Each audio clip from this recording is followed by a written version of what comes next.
देखिए साथियों, बेंगू किसान आंदोलन के बारे में आज हम जानेंगे और उसमें एक सबसे पहले बेंगू किसान आंदोलन का जो कालक्रम था, जो समय था, उसको आप देखिएगा, नोट करिएगा। ये जो बेंगू किसान आंदोलन का जो समय है वो है आपके 1921 से लेके 1925। कितना है? 1921 से लेके 1925। और बेंगू किसान आंदोलन किस प्रकार से हुआ, इस आंदोलन में क्या क्या मुख्य बातें थी, तो अगर उसको हम जानेंगे तो सबसे पहले आप देखिए कि बेंगू जो है वो है कहाँ पर। अगर हम देखेंगे तो ये जो बेंगू है वो आपके मेवाड़ रियासत में है। कहाँ पर है? मेवाड़ रियासत में है। कहाँ पर है? मेवाड़ रियासत में। यानी जो उदयपुर वाला जो पार्ट है, जो रियासत है, उसको हम मेवाड़ रियासत कहते हैं और उसी में बेंगू क्या है? एक ठिकाना है। यानी मेवाड़ रियासत का एक पार्ट है, ठिकाना है बेंगू, और उसका जो ठिकानेदार है उसका एक नाम मुख्य रूप से आपको याद रखना है, वो है अनूप सिंह। तो हम देखेंगे इसमें मुख्य रूप से आपको अनूप सिंह का नाम याद रखना है। एक आपको मुख्य रूप से ये मेनाल नामक स्थान है, उसके बारे में थोड़ा सा समझना है। ये नामक जो स्थान है उसको बेंगू किसान आंदोलन में क्यों जाना जाता है या फिर उसको क्यों पढ़ा जाता है, मेनाल जो स्थान है उसको। तो सबसे पहले अगर हम बात करें बेंगू किसान आंदोलन की, तो आप बेंगू ठिकाने में देखोगे तो इस बेंगू ठिकाने में जो धाकड़ जाति के किसान रहते थे, कौन रहते थे साथियों? धाकड़ जाति के किसान। यानी मेवाड़ रियासत का एक ठिकाना है बेंगू ठिकाना, और उसमें एक ठिकानेदार है अनूप सिंह। और इसी जो बेंगू ठिकाना है उसमें ज्यादातर क्या है? धाकड़ जाति के किसान रहते थे। अगर आप देखोगे तो इस बेंगू में ही एक स्थान था, मेनाल स्थान। क्या नाम था उसका? मेनाल स्थान। और यहीं से बेंगू किसान आंदोलन की क्या होती है? शुरुआत होती है, या बेंगू किसान आंदोलन क्या होता है? यहाँ पर प्रारंभ होता है। अब अगर हम देखेंगे आंदोलन का कारण क्या था, यानी आंदोलन का यहाँ पर मुख्य जो कारण था वो था अत्यधिक कर और बेगार प्रथा। तो अब इस अत्यधिक कर और बेगार प्रथा के विरोध में ही यहाँ पर बेंगू का जो मेनाल नामक स्थान है वहां पर सारे किसान इकट्ठे होते हैं और सरकार के विरुद्ध क्या करते हैं? एक तरीके से आंदोलन की शुरुआत कर देते हैं, जिसको क्या कहते हैं? बेंगू किसान आंदोलन। तो हमको ये याद रखना है कि मेनाल नामक स्थान से ही बेंगू किसान आंदोलन का क्या हो रहा है? प्रारंभ हो रहा है। अब यहाँ पर हम देखेंगे 1921 की बात थी। कौन सी? 1921 की बात थी। और 1921 में क्या है? मेनाल नामक स्थान पर यहाँ पर इस जो किसान आंदोलन हो रहा है उसका नेतृत्व कौन कर रहे हैं? राम नारायण चौधरी। यानी बेंगू जो ठिकाना है उसमें मेनाल नामक स्थान है, वहां पर किसानों की एक सभा होती है और वो किसानों का जो नेतृत्व करने वाले व्यक्ति है उनका नाम है राम नारायण चौधरी। और इनके ही नेतृत्व में यहाँ पर बेंगू किसान आंदोलन का क्या होता है? शुभारंभ होता है, या फिर बेंगू किसान आंदोलन को क्या है? प्रारंभ किया जाता है। और प्रारंभ करने का मुख्य कारण क्या था? क्योंकि ये जो किसान थे वो अत्यधिक कर और बेगार प्रथा के विरुद्ध थे। अत्यधिक कर और बेगार प्रथा से वो क्या है? एक तरीके से उब चुके हैं। अत्यधिक कर और जो बेगार प्रथा है उससे वो क्या है? दुखी है। इसलिए वो क्या है? ठिकाने और रियासत के प्रति अपने जो है वो नाखुशी है वो दर्शाते हैं और मेनाल नामक स्थान पर इकट्ठे होते हैं और वहां पर राम नारायण चौधरी के नेतृत्व में वो क्या होते हैं? इकट्ठे होते हैं।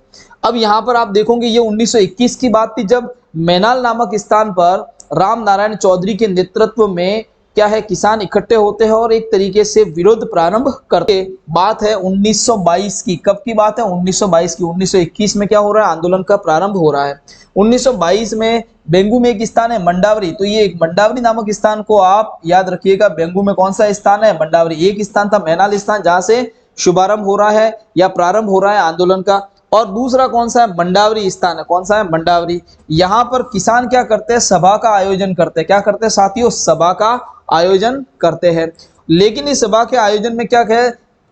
वहां पर सरकार के द्वारा क्या कर दी जाती है? इन किसानों पर गोलियां चला दी जाती है और इस गोलियां चलाने से किसान बहुत ही ज्यादा नाराज हो जाते हैं। और देखना, एक बार मैं समझा रहा हूं, उसको ध्यान से देखना। अब इसी बेंगू किसान आंदोलन में आपको मैं कुछ समझाना चाहता हूं और कुछ मेन इंपोर्टेंट्स जो पॉइंट होते हैं। हर बुक्स में आप जब भी हिस्ट्री पढ़ोगे, किसी भी बुक से हिस्ट्री पढ़ो या कहीं से भी आप हिस्ट्री पढ़ रहे हो, उसमें क्या होता है? कुछ तथ्य होते हैं। अगर आप उन तथ्यों को पकड़ लो तो एक स्टोरी सी बना सकते हो। और अगर वो तथ्य याद है तो ज्यादातर काम हमारा हिस्ट्री का ऐसे ही हो जाता है। ज्यादातर हम क्या है, उस जो हिस्ट्री का पोर्शन हमको याद रखना चाहिए वो हमको याद हो जाता है। अब यहाँ पर आपको देखो याद क्या क्या रखना है। अगर मैं इस बेंगू किसान आंदोलन को समझाऊं तो आप एक तो याद रखिएगा मेनाल नामक स्थान। ये मेनाल नामक क्या है? एक स्थान है, ठीक है। एक आप इसमें याद रखना मंडावरी नामक स्थान। क्या है? मंडावरी नामक स्थान। एक इसमें याद रखना अनूप सिंह। क्या है? अनूप सिंह। एक आप इसमें याद रखना बाल्शेविक, बहुत इंपॉर्टेंट वर्ड, बाल्शेविक का समझौता है, या इसको क्या कहा जाता है? बाल्शेविक की ट्रीटी कहा जाता है। क्या कहा जाता है? बाल्शेविक की ट्रीटी कहा जाता है। तो मैं यहां पर ये कह सकता हूं, ये जो मैं वर्ड लिख रहा हूं वो सारे के सारे क्या है, आपके एग्जाम पॉइंट ऑफ व्यू से बेंगू किसान आंदोलन को समझने के लिए बहुत ही मेजर या मेन इंपॉर्टेंट पॉइंट्स है। अब एक शब्द याद रखिएगा या एक नाम याद रखिएगा, लाला अमृतलाल। एक नाम आप याद रखना मिस्टर ट्रेंच। मिस्टर ट्रेंच, जून 1922। देखिए अब मैंने आपके सामने ये क्यों लिखा है, बेंगू किसान आंदोलन का अगर आपको ढंग से समझना है तो इन चीज को, मतलब जो ये आपके सामने वर्ड लिखे, जो शब्द लिखे हैं, उनको आपको पहले एक बार कंठस्थ कर लेना है। इतना तो रट सकते हैं हम कि भाई ये जो शब्द है उनको हमने रट लिया। ये किससे संबंधित है? बेंगू किसान आंदोलन से। अब है क्या उसको मैं बताता हूं। जो बेंगू किसान आंदोलन अगर आप देखोगे तो मैनाल नामक स्थान से इसका क्या हो रहा है, प्रारंभ हो रहा है। और यहां पर आप एक नाम याद रखोगे, राम नारायण चौधरी। तो बेंगू किसान आंदोलन मैनाल नामक स्थान पर प्रारंभ हो रहा है और इसके नेतृत्वकर्ता कौन है साथियों? राम नारायण चौधरी। अब एक दूसरा स्थान है, उस स्थान का नाम क्या है? मंडावरी स्थान है। क्या है साथियों? मंडावरी स्थान। और इसी मंडावरी स्थान पर क्या हो रही थी? किसान सभा हो रही थी। अब बेंगू किसान आंदोलन प्रारंभ हो चुका है और किसान सभा हो रही है। कहां पर? मंडावरी नामक स्थान पर। और इस मंडावरी नामक स्थान पर जब किसान सभा कर रहे थे शांतिपूर्वक तरीके से, तो अनूप सिंह क्या कर देता है, इस किसान सभा पर गोलियां चलवा देता है। क्या चलवा देता है साथियों? गोलियां चलवा देता है। अब एक बात बताओ, जब अनूप सिंह ने इन पे गोलियां चलवाई तो सीधी सी बात है किसान आक्रोशित होंगे। तो ये किसान क्या हो गए? नाराज हो गए। अब ये नाराज किसान और इनकी नाराजगी से परेशान अनूप सिंह, इन्होंने क्या किया, मतलब जो अनूप सिंह ने क्या किया, इन नाराज किसानों को समझाने के लिए या फिर इनसे वापस कुछ समझौता करने के लिए इनसे एक ट्रीटी कर दी, एक समझौता कर दिया।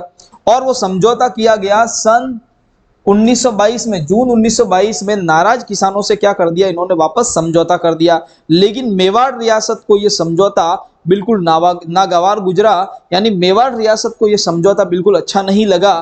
तो मेवाड़ रियासत ने क्या कर दिया, मेवाड़ जो रियासत थी, उस मेवाड़ रियासत ने इस बाल से, इस जो समझौता था जो नाराज किसानों के बीच में और अनूप सिंह के बीच में हुआ है, उस समझौते को बाल्शेविक समझौते का मतलब नाम दे दिया, यानी इसको बाल्शेविक समझौता कह दिया। बहुत इंपॉर्टेंट आपके पॉइंट है कि भाई कौन से समझौते को, किसके बीच में जो समझौता हुआ था उसको बाल्शेविक समझौता कहा गया।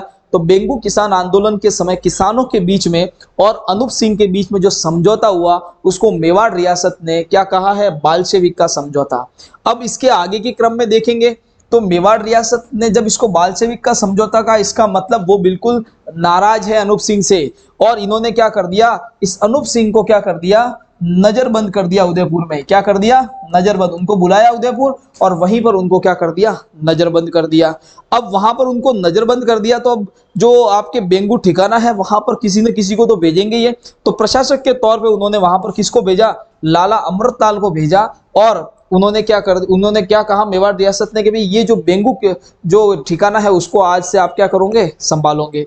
अब यहाँ पर आपने देखा कि ये पूरी की पूरी घटना आपने देखी कि भाई मंडावरी स्थान है, किसान सभा हो रही है, गोलियां चलाई जा रही है अनूप सिंह के द्वारा, अनूप सिंह के द्वारा वापस समझौता किया जा रहा किसान सभा से, जिसको क्या कहा गया? बाल्शेविक का समझौता कहा गया। और बाल्शेविक का समझौता इसको कहा गया, यानी मेवाड़ में जो, सॉरी अगर हम कहें कि जो बेंगू किसान आंदोलन में अनूप सिंह और किसानों के साथ में जो समझौता हो रहा है वो कौन से सन में हो रहा है? तो 1922 में हो रहा है। अब इसके आगे आप देखोगे तो कोई मेवाड़ रियासत ने बेंगू ठिकाने के प्रशासन के लिए किसको भेजा है? लाला अमृतलाल को भेजा है। किसको भेजा है? लाला अमृतलाल को भेजा है। इसके बाद आप देखना कि ये मेवाड़ रियासत क्या करती है, एक अंग्रेज अधिकारी जिसका नाम था ट्रेंच, और उनके अध्यक्षता में एक आयोग का गठन करती है।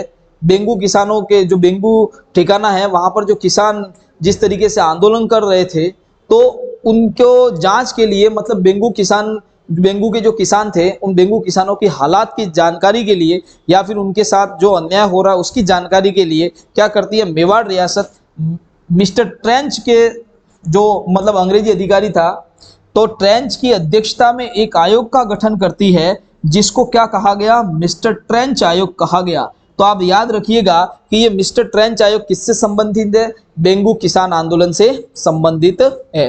तो इस प्रकार आपको मैंने मेजर पॉइंट जो आपके बेंगू किसान आंदोलन से संबंधित है वो पूरे के पूरे बता दिए। कौन कौन से नाम आपको याद रखना है, मंडावरी का नाम स्थान का नाम याद रखना है, मेनाल का स्थान का नाम याद रखना है, अनूप सिंह का नाम याद रखना है, आपको बाल्शेविक समझौता क्या था, कौन से सन में हुआ है, या फिर आपको कहे कि बाल्शेविक समझौते को जो करार दिया गया है या बाल्शेविक समझौते का नाम दिया गया है, किस किस के बीच में समझौता हुआ था उसको बाल्शेविक समझौते का नाम दिया गया है। लाला अमृतलाल कौन थे, मिस्टर ट्रेंच आयोग कौन से किसान आंदोलन में मिस्टर ट्रेंच आयोग बनाया गया। तो ये कुछ इंपॉर्टेंट पॉइंट्स थे जो मैंने आपको समझाए। अब इसी के आगे अगर आप देखोगे, ठीक है, उस डेट जैसे वो डेट है आपके कौन सी है, 13 जुलाई 1923, कौन सी है साथियों, 13 जुलाई 1923। और इस 13 जुलाई 1923 को ही एक और स्थान है जिसका नाम है गोविंदपुरा। क्या नाम है साथियों, गोविंदपुरा। तो एक गोविंदपुरा नामक स्थान की कंडीशन आपको बताता हूं। इस गोविंदपुरा नामक स्थान पर क्या हो रही है, किसान सभा हो रही है। क्या हो रही है, किसान सभा हो रही है। कहां पर हो रही है, गोविंदपुरा नामक स्थान पर। कौन सी तारीख को, 13 जुलाई 1923 को हो रही है। और अगर इस 13 जुलाई 1923 को जो मतलब गोविंदपुरा में किसान सभा हो रही है, यहां पर आप देखोगे तो ये एक तरीके से शांतिपूर्वक किसान सभा थी। और यहीं पर क्या कर दिया गया, ट्रेंच ने, जिनके अध्यक्षता में आगे ट्रेंच आयोग बनाया गया था, ठीक है, तो उन्हीं ने, ट्रेंच ने ही, जो अंग्रेजी सरकार के अधिकारी थे, उन्होंने इस किसान सभा पर क्या कर दिया गया, गोलियां चला दी। तो किसने गोलियां चलवाई, गोविंदपुरा जो स्थान पर किसान सभा हो रही थी वहां पर गोलियां कौन चला रहा है, ट्रेंच चलवा रहा है। ठीक है, ये गोलियां कौन चलवा रहा है, ट्रेंच चलवा रहा है।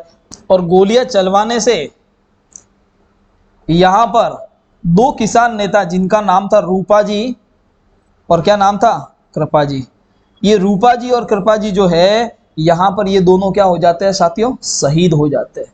क्या हो जाते हैं, शहीद हो जाते हैं। तो आज भी बेंगू नामक स्थान पर वहां पर, ठीक है, रूपा जी और कृपा जी का क्या है, इन शहीदों की दोनों की मूर्तियां बनाई गई हुई है, इनकी पूजा की जाती है। ठीक है, तो ये पूरा एक गोविंदपुरा नामक स्थान से संबंधित घटना, एक मंडावरी से स्थान से संबंधित घटना है, वो आपको याद रखनी है। अब इसमें मैंने आपको क्या समझाया कि 13 जुलाई 1923 को गोविंदपुरा नामक स्थान पर वापस किसान सभा हो रही है, लेकिन ये शांतिपूर्वक किसान सभा पर कौन आ जाते हैं, अंग्रेज अधिकारी ट्रेंच, और वो यहाँ पर क्या चलवा देते हैं, गोलियां चलवा देते हैं। और यहाँ पर दो व्यक्तियों की मृत्यु हो जाती है, जो दो किसान नेताओं की मृत्यु हो जाती है, एक थे रूपा जी और एक थे कृपा जी, और ये दोनों शहीद हो जाते हैं। अब इसी घटना के बाद 10 सितंबर 1923 से क्या करते हैं, आपके विजय सिंह पथिक जो होते हैं, इसमें क्या करते हैं, इस बेंगू किसान आंदोलन का नेतृत्व संभाल लेते हैं। अब देखिए साथियों, रूपा जी और कृपा जी जब शहीद हो जाते हैं तो उसके बाद विजय सिंह पथिक क्या करते हैं, बेंगू किसान आंदोलन का नेतृत्व संभालते हैं। लेकिन विजय सिंह पथिक को कुछ समय बाद ही 10 सितंबर 1923 को क्या कर दिया जाता है, गिरफ्तार करके जेल भेज दिया जाता है, और वहां पर उनको कितने 5 साल के लिए रखा जाता है, 5 साल की इनको सजा होती है। तो इस प्रकार हम देखते हैं कि विजय सिंह पथिक के जेल जाने के बाद धीरे धीरे जो बेंगू किसान आंदोलन था वो धीरे धीरे डाउन हो जाता है और क्या है, लगभग समाप्त सा हो जाता है। लेकिन बाद में इस बेंगू किसान आंदोलन में ही किसानों की जो मतलब कंडीशन थी उस पर थोड़ा सा ध्यान देते हुए यहाँ पर इन पर जो कर चलते थे, लगभग कितने 53 प्रकार के कर चलते थे, कितने 53 प्रकार के कर चलते थे, और उसमें से 34 प्रकार के करों को माफ कर दिया। ठीक है, कितने में से, 53 में से कितने, 34 कर क्या कर दिए, इसमें से माफ कर दिए। तो ये आपको इंपॉर्टेंट बात इसमें याद रखनी है। अब ये सारी चीजें मैंने आपको समझा दी है, ये कि मैं आपको स्लाइड में पूरा अच्छी तरीके से बताऊंगा। ठीक है, यहाँ तक हमने पढ़ लिया था। अब ध्यान देना, वापस जो मैंने आपको समझाया था उसी को मैं स्लाइड में आपको वापस बता रहा हूँ। सबसे पहले मंडावरी नामक स्थान, और इस मंडावरी नामक स्थान पर मैंने कौन कौन से इंपॉर्टेंट वर्ड्स आपको बताए थे, मतलब कौन कौन से नाम याद रखना है। एक तो मंडावली नामक स्थान को याद रखना है, यहाँ पर एक याद रखना है अनूप सिंह को, एक याद रखना बाल्शेविक के समझौते को, ये बाल्शेविक का समझौता, ठीक है। एक तारीख याद रखनी थी बाल्शेविक समझौते की, जून 1922, ठीक है। और यहाँ पर अनूप सिंह और किसके बीच में, नाराज किसानों के बीच में क्या हो रहा था, समझौता, ये मैंने आपको बताया था। एक मैंने बताया था कि आपको लाला अमृतलाल का नाम याद रखना है, क्या है, उसको प्रशासक बना के भेजा जाता है। एक आपको मैंने बताया था जांच आयोग गठित किया जाता है, वो कौन था, ट्रेंच आयोग, ठीक है। तो अब इस पूरे के बारे में वापस मैं स्लाइड से आपको बताता हूँ कि भाई 1922 में क्या हुआ, मंडावरी नामक जो स्थान था, उस मंडावरी नामक स्थान पर एक किसान सभा का आयोजन किया गया था। और इस किसान सभा पर क्या है, गोलियां चलवा दी गई। किसके द्वारा गोलियां चलवाई गई, अनूप सिंह के द्वारा गोलियां चलवा दी गई। और इससे किसान क्या हो गए, नाराज हो गए। नाराज किसानों से अनूप सिंह क्या करते हैं, समझौता कर देते हैं। और उनको शांत करने के लिए जो समझौता किया जाता है वो जून 1922 में किया जाता है। और जो समझौता होता है वो नाराज किसान और अनूप सिंह के बीच में होता है। लेकिन मेवाड़ रियासत को ये बात अच्छी नहीं लगती है और मेवाड़ रियासत ने इसको किस समझौते की संज्ञा दे दी, बाल्शेविक के समझौते की संज्ञा दे दी। जो रूस की क्रांति के समय जो बाल्शेविक का समझौता हुआ था उसकी संज्ञा इसको दे दी गई। आगे आप देखोगे तो मेवाड़ रियासत इस तरीके से नाराज हो रही है और अनूप सिंह और नाराज किसानों के बीच में जो समझौता है उसको बाल्शेविक का समझौते की संज्ञा दे रही है। साथ में ही वो क्या करती है, एक एक्शन लेती है और जो अनूप सिंह था उसको उदयपुर बुलाकर वहीं पर क्या कर देती है, नजरबंद कर देती है।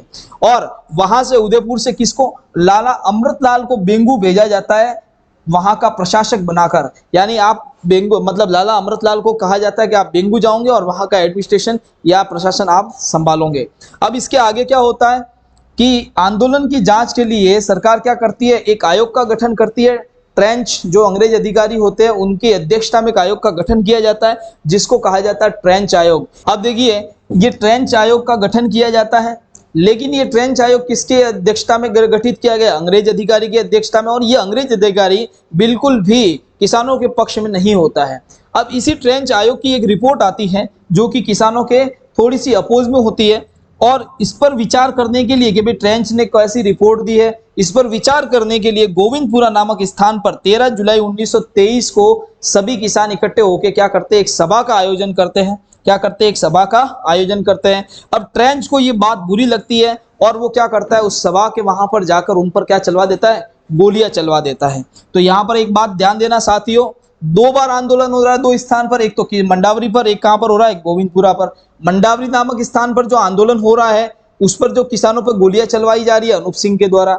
और इसके आगे गोविंदपुरा नामक स्थान पर किसान सभा हो रही है, उस पर भी गोलियां चलवाई जा रही है। लेकिन कौन चलवा रहा है, ट्रेंच चलवा रहा है उस पर गोलियां। ट्रेंच क्यों चलवा रहा है, क्योंकि जो गोविंदपुरा में जो किसान सभा हो रही है वो ट्रेंच रिपोर्ट पर ही बातचीत करने के लिए वो सभा हो रही है। तो ट्रेंच को ये बात अच्छी नहीं लगती, वो वहां जाके क्या कर देते, गोलियां चलवा देते हैं। और इन्हीं गोलियों से वहां पर 2 किसान नेता शहीद हो जाते हैं जिनका नाम इंपॉर्टेंट है, रूपा जी और कृपा जी। प्रश्न पूछा जाता है अक्सर कि रूपा जी और कृपा जी का संबंध कौन से किसान आंदोलन से है, तो आप याद रखिएगा बेंगू किसान आंदोलन। कौन सा, बेंगू किसान आंदोलन है, उनसे संबंधित है रूपा जी और कृपा जी। कौन है, रूपा जी और कृपा जी, दोनों ही किससे संबंधित है, आपके बेंगू किसान आंदोलन से संबंधित है।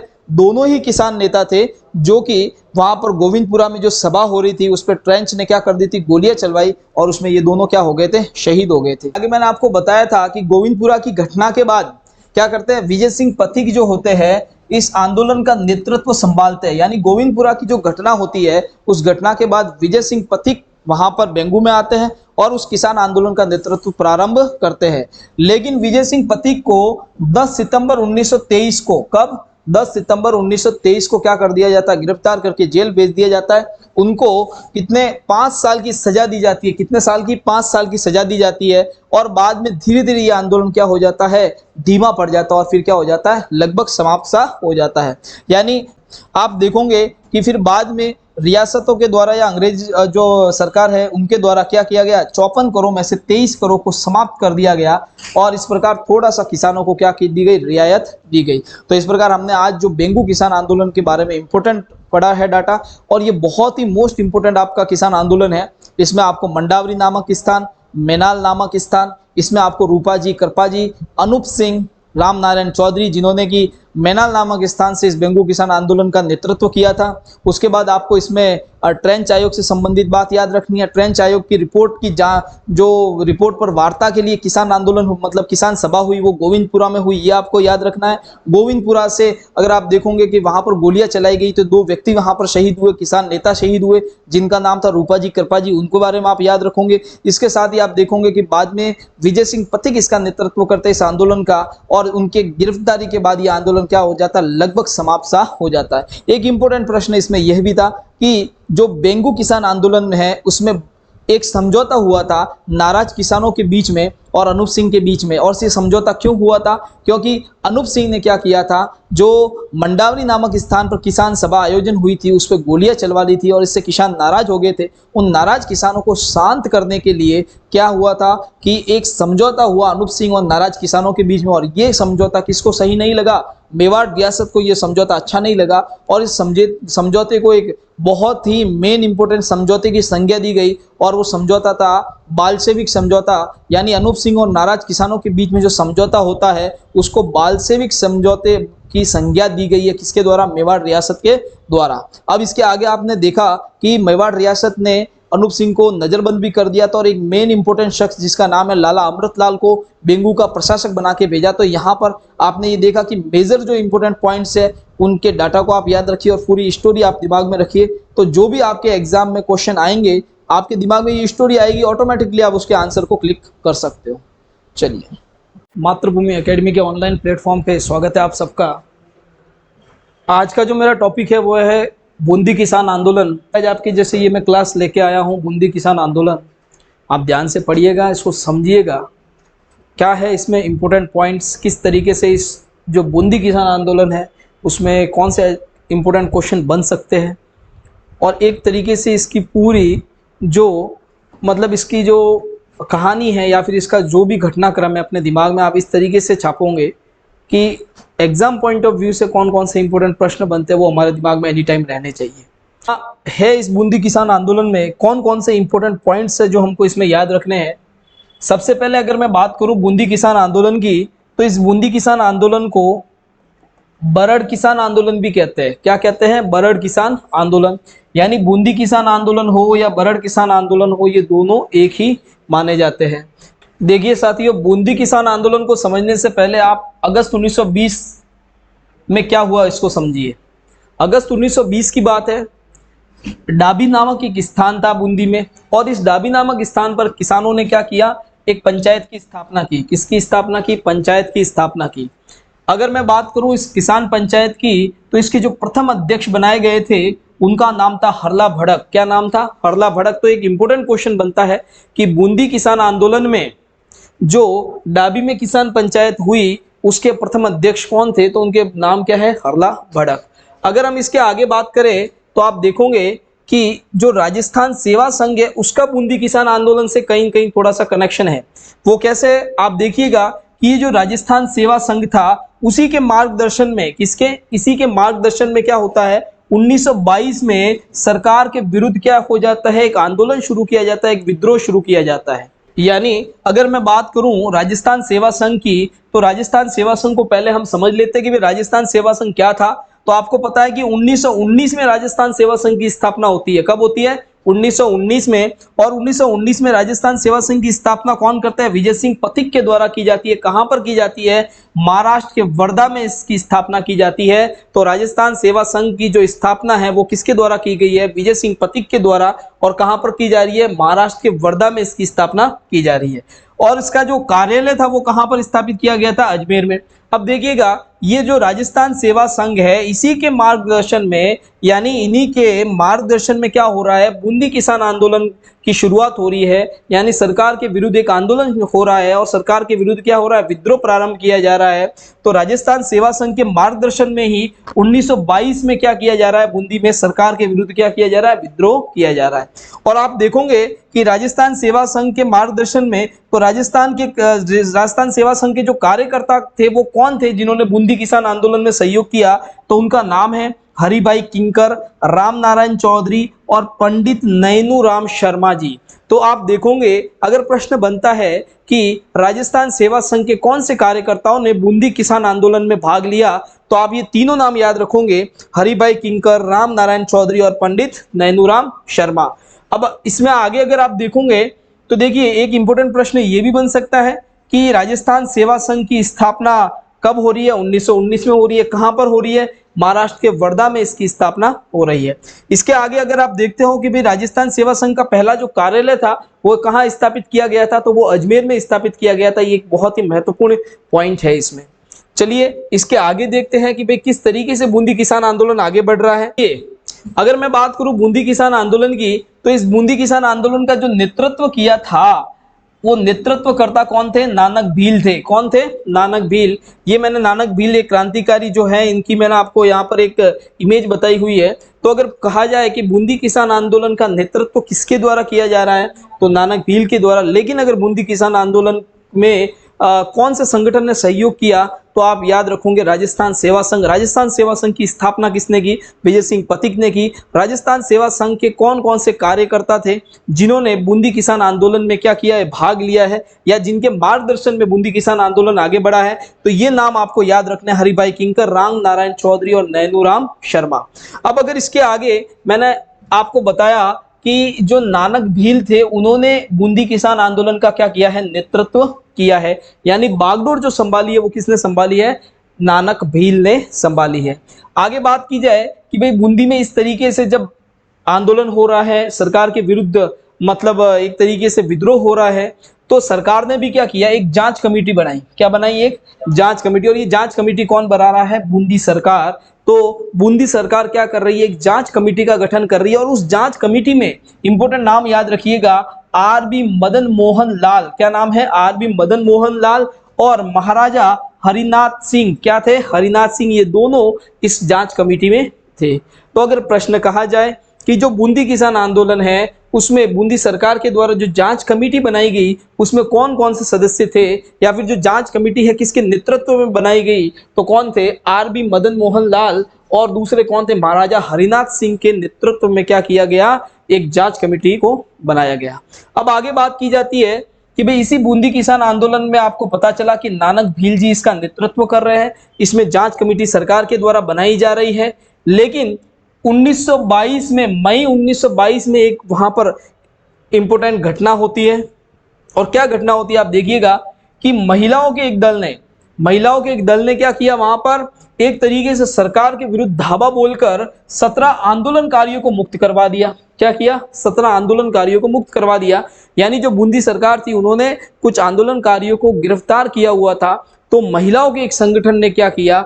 एक तरीके से आक्रमण करके, एक तरीके से विद्रोह करके, एक तरीके से मतलब सरकार के विरुद्ध होके क्या कर दिया? 17 आंदोलनकारियों को मुक्त करवाया। एक बहुत ही इंपॉर्टेंट घटना थी जो कि बूंदी किसान आंदोलन से संबंधित है। तो प्रश्न बनता है बूंदी किसान आंदोलन में, या फिर प्रश्न ये बनता है कौन से किसान आंदोलन में महिलाओं ने क्रांतिकारियों को मुक्त करवाया? तो वो कौन सा था? बूंदी किसान आंदोलन, जिसमें मई 1922 में महिलाओं के दल ने क्या किया है? 17 आंदोलनकारियों को सरकार से मुक्त करवाया है। जब राजस्थान सेवा संघ को इस घटना के बारे में पता चला कि महिलाओं के दल ने 17 आंदोलनकारियों को मुक्त करवाया है, यानी वो सरकार से सीधे जाके भिड़ी है, तो इसमें राजस्थान सेवा संघ ने एक जांच आयोग का गठन किया। और उस जांच आयोग में उन्होंने किस किस को लिया? राम नारायण चौधरी को और सत्या भगत को। ठीक है, राम नारायण चौधरी और सत्या भगत के नेतृत्व में राजस्थान सेवा संघ ने क्या किया? एक जांच आयोग का गठन किया। और इस जांच आयोग को क्या काम दिया गया कि आप बूंदी में महिलाओं की क्या स्थिति है उस पर थोड़ा सा चर्चा करोगे, या बूंदी में जो महिलाओं की जो स्थिति है उसके बारे में जानकारी इकट्ठी करोगे। दूसरा, महिलाओं ने क्रांतिकारियों को या आंदोलनकारियों को कैसे मुक्त करवाया इसकी भी जांच करोगे। तो इस प्रकार अगर हम कहें कि राजस्थान जो सेवा संघ है, राजस्थान सेवा संघ के राम नारायण चौधरी और सत्या भगत के नेतृत्व में जांच आयोग गठन किया जा रहा है और महिलाओं की स्थिति से संबंधित जानकारी के लिए ये आंदोलन गठित करवाया जा रहा है। अब अगर आप देखोगे आगे, तो राजस्थान सेवा संघ इस मुद्दे को उठाना चाहता है, और इस मुद्दे को उठाने के लिए वो एक पुस्तक लिखता है। और उस पुस्तक में इस जो बूंदी की महिलाएं हैं उन महिलाओं की स्थिति के बारे में वर्णन किया जाता है। तो ये पुस्तक कौन सी थी? पुस्तक का नाम था बूंदी राज्य में महिलाओं पर अत्याचार तो बूंदी राज्य में महिलाओं पर अत्याचार नामक पुस्तक किसके द्वारा लिखी जा रही है? राजस्थान सेवा संघ के द्वारा प्रकाशित की जा रही है। और यही राजस्थान सेवा संघ क्या कर रहा है? एक आयोग गठित कर रहा है सत्या भगत और रामनारायण चौधरी की अध्यक्षता में, और उनको कहा जाता है कि महिलाओं की स्थिति बूंदी सरकार में क्या है उसमें आप पता करोगे और उसका पूरा का पूरा वर्णन करोगे। नेक्स्ट अगर हम देखते हैं तो बात है अक्टूबर 1922 की। साथियों कब की है? अक्टूबर 1922 की बात है। और इस अक्टूबर 1922 में ब्रिटिश सरकार क्या करती है? बूंदी में जो किसान आंदोलन होता है उस बूंदी किसान आंदोलन को हैंडल करने के लिए, उसको जो बूंदी किसान आंदोलन है उसको संभालने के लिए ये जो ब्रिटिश सरकार है क्या करती है? एक तो मुख्य राजस्व अधिकारी जिसका नाम था स्वरूप नारायण, उनकी नियुक्ति करती है बूंदी में, और एक दूसरे पुलिस अधीक्षक की नियुक्ति की जाती है जिसका नाम था इकराम हुसैन। तो प्रश्न पूछा जाता है बूंदी किसान आंदोलन को नियंत्रित करने के लिए अगर हम कहें तो ब्रिटिश सरकार कौन कौन से अधिकारियों को भेज रही है? तो एक मुख्य राजस्व अधिकारी को भेज रही है और उसका नाम है स्वरूप नारायण। दूसरा, बूंदी में ही एक पुलिस अधीक्षक की नियुक्ति की जाती है जिसका नाम है इकराम हुसैन। तो ये देखिए ये दोनों ही ये दोनों, एक राजस्व अधिकारी एक पुलिस अधीक्षक है, इनकी नियुक्ति किसके द्वारा की जा रही है? ब्रिटिश सरकार के द्वारा नियुक्ति की जा रही है। इसके आगे अगर आप देखोगे तो 2 अप्रैल 1923 की बात है। कब की बात है साथियों? 2 अप्रैल 1923 की बात है। और 2 अप्रैल 1923 में डाबी में, कहां पर बात है? डाबी में। देखिए 1922 में ब्रिटिश सरकार ने स्वरूप नारायण और इकराम हुसैन को बूंदी में भेज दिया है, लेकिन अप्रैल 1923 में क्या हो रहा है? डाबी में वापस से किसान पंचायत का आयोजन किया जा रहा है। किसका आयोजन किया जा रहा है? किसान पंचायत का आयोजन किया जा रहा है। और इस किसान पंचायत में अगर आप देखोगे तो इसकी अध्यक्षता जो है वो किसके द्वारा की जा रही है? पंडित नैनूराम शर्मा के द्वारा अध्यक्षता की जा रही है। तो अप्रैल 1923 में बूंदी में जो किसान पंचायत हो रही है, बूंदी की डाबी में जो किसान पंचायत हो रही है, उसकी अध्यक्षता कौन कर रहा है? पंडित नैनूराम शर्मा क्या कर रहे हैं? उसकी अध्यक्षता कर रहे हैं। अगर बात की जाए जो डाबी में किसान सभा का आयोजन हुआ था, उस किसान सभा में राजस्थान सेवा संघ ने हिस्सा लिया था। तो हाँ, उसने हिस्सा लिया था और अपने 2 कार्यकर्ताओं को उसने यहाँ पर भेजा था। उनका नाम याद रखिएगा, हरिभाई किंकर और भंवरलाल स्वर्णकार। तो प्रश्न पूछा जाता है डाबी में, बूंदी किसान आंदोलन के समय डाबी में जो किसान सभा का आयोजन हुआ 1923 में, अप्रैल 1923 में, उसमें राजस्थान सेवा संघ की ओर से किस किसने भाग लिया? तो हरिभाई किंकर और भंवरलाल स्वर्णकार ने दिया। बात की जाए इस किसान सभा का अध्यक्षता किसने की है? तो पंडित नैनूराम शर्मा ने इसकी अध्यक्षता की है। बात यहाँ पर अब और डाटा आपको ये याद रखना है कि जो सभा की शुरुआत है वो किसके द्वारा की जा रही है? नानक भील के द्वारा की जा रही है। और ये नानक भील है वो बहुत ही महत्वपूर्ण मतलब अपना एक स्थान रखते हैं बूंदी किसान आंदोलन में। तो नानक भील के नेतृत्व में क्या है? सभा की शुरुआत की जा रही है। और ये जो नानक भील है वो विजय सिंह पथिक द्वारा रचित झंडा गीत है उसको गाते हैं और झंडा गीत गाकर क्या करते हैं? इस किसान सभा का शुभारंभ करते हैं। तो यहाँ पर आपने बहुत ही महत्वपूर्ण एक पूरी सी पिक्चर को समझा कि अप्रैल 1923 में क्या हो रहा है? डाबी में किसान सभा का आयोजन हो रहा है, उसकी अध्यक्षता कौन कर रहे हैं? पंडित नैनूराम शर्मा कर रहे हैं। और इस सभा की जो शुरुआत है वो कौन कर रहा है? नानक भील कर रहा है। किसके कैसे कर रहा है? विजय सिंह पथिक द्वारा जो रचित झंडा गीत था उसको गाकर ये क्या कर रहे हैं? इस सभा का शुभारंभ कर रहे हैं। अगर बात की जाए इसी सभा में राजस्थान सेवा संघ की ओर से किसने भाग लिया? तो हरिभाई किंकर और भंवरलाल स्वर्णकार ने। अब यहाँ तक तो सब ठीक था, लेकिन जब ये सभा हो रही थी तब यहाँ पर जो इकराम हुसैन जो पुलिस अधीक्षक थे, इन्होंने क्या किया?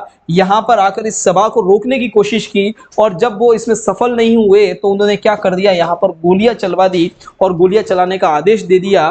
तो इस प्रकार यहाँ पर गोलियां चलती है और इस गोलियों में इस किसान सभा से संबंधित नानक भील है वो क्या है? शहीद हो जाते हैं। यानी एक बहुत ही बड़ा नुकसान होता है बूंदी किसान आंदोलन को। नानक भील और यहाँ पर देवलाल गुज्जर जो है वो 2 व्यक्ति यहाँ पर क्या हो जाते हैं? शहीद हो जाते हैं। तो प्रश्न कहा जाता है बूंदी किसान आंदोलन में जो डाबी में किसान सभा का आयोजन हुआ उसमें किसने गोलियां चलवाई? तो इकराम हुसैन ने उसमें गोलियां चलवाई। और प्रश्न पूछा जाता है इसमें कौन कौन से व्यक्ति शहीद हुए? तो एक तो नानक भील इसमें शहीद हुए हैं और दूसरा नाम है आपके देवालाल गुज्जर या देवलाल गुज्जर का।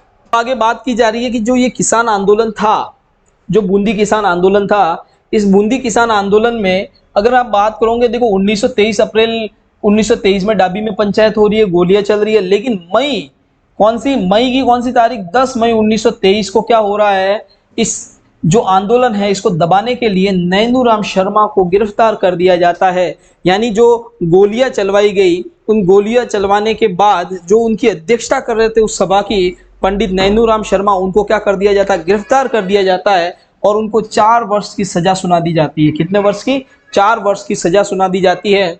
यानी किसी भी तरीके से इस आंदोलन को क्या है, दबाने की कोशिश की जा रही है। यह आंदोलन जो समाप्त हो रहा है उसका मुख्य कारण रहता है राजस्थान सेवा संघ। क्या रहता है? राजस्थान सेवा संघ। आपको पहले से पता है कि राजस्थान सेवा संघ के ही नेतृत्व में या राजस्थान सेवा संघ के ही मार्गदर्शन में क्या हो रहा है, इस आंदोलन को चलाया जा रहा है। लेकिन राजस्थान सेवा संघ क्या हो जाता है, 1926-27 के आसपास ये राजस्थान सेवा संघ का पतन हो जाता है, इसका प्रभाव कम हो जाता है। और एक तरीके से जब प्रभाव कम होता है और पतन हो जाता है तो ये जो बूंदी किसान आंदोलन है वो भी धीरे धीरे क्या हो जाता है, लगभग सा समाप्त सा हो जाता है। अब अगर आप बात करो राजस्थान सेवा संघ की, तो 1926-27 में यह प्रभाव इसका कम होना, और उससे पहले अगर मैं कहूं कि भाई जो प्रभाव कम होने से जो इसका पतन हो रहा है, उससे पहले अगर बात की जाए तो हड़ौती शाखा भी इसकी एक स्थापित की गई थी, जिसके अध्यक्ष किसको बनाया गया था, नैनूराम शर्मा को ही इसका अध्यक्ष बनाया गया था। हड़ौती शाखा जो हाड़ौती क्षेत्र है उसमें, और जो हाड़ौती का जो मुख्यालय था वो कहां पर स्थापित किया गया था, कोटा में स्थापित किया गया था। ठीक है, तो ये राजस्थान सेवा संघ की हड़ौती शाखा को स्थापित करना, वहां पे अध्यक्षता किसको देनी, नैनूराम शर्मा को अध्यक्षता देनी, और कोटा में उसका मुख्यालय स्थापित करना। ये सारी जब घटना होती है तो क्या किया जाता है, नैनूराम शर्मा को भी क्या कर दिया जाता है, गिरफ्तार कर दिया जाता है। और गिरफ्तार करने के बाद धीरे धीरे 1926 से 27 में क्या होता है, राजस्थान सेवा संघ का प्रभाव खत्म सा हो जाता है और धीरे धीरे इसका राजस्थान सेवा संघ का पतन हो जाता है। और इससे क्या हो जाता है, आंदोलन भी लगभग क्या हो जाता है, समाप्त हो जाता है। तो इसमें इंपॉर्टेंट बात कि जो बूंदी किसान आंदोलन था या जो बरड़ किसान आंदोलन है, उसकी मुख्य विशेषता अगर कभी आपको पूछी जाए, ऑप्शन में मिलेगी भाई मुख्य विशेषता क्या है बूंदी किसान आंदोलन की या बरड़ किसान आंदोलन की, तो महिलाओं ने इसमें भाग लिया, ये इसकी क्या थी, मुख्य विशेषता थी। तो ये बहुत ही इंपॉर्टेंट डाटा आपने देखा कि महिलाओं ने कौन से किसान आंदोलन में बढ़ चढ़ कर भाग लिया, तो वो कौन सा है, बूंदी किसान आंदोलन या बरड़ किसान आंदोलन।